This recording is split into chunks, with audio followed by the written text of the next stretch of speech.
नमस्कार. पालघर टाइम्स न्यूजमध्ये आपले सर्वांचे स्वागत आहे. भिवंडी लोकसभा मतदारसंघातून कोणकोणते खासदार संसद भवनमध्ये निवडून गेले ते पाहूयात.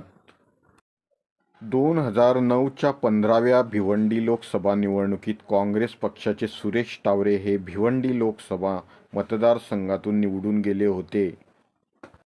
2014च्या 16व्या भिवंडी लोकसभा निवडणुकीत भारतीय जनता पार्टीचे कपिल पाटील हे भिवंडी लोकसभा मतदारसंघातून निवडून गेले होते.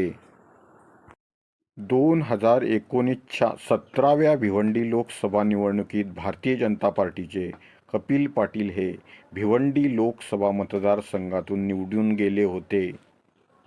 2024च्या 18व्या भिवंडी लोकसभा निवडणुकीत राष्ट्रवादी पक्षाचे सुरेश म्हात्रे हे भिवंडी लोकसभा मतदारसंघातून निवडून गेलेले आहेत. आमचे नवनवीन व्हिडिओ पाहण्याकरिता पालघर टाइम्स न्यूजला आजच सबस्क्राईब करा, लाईक करा, शेअर करा.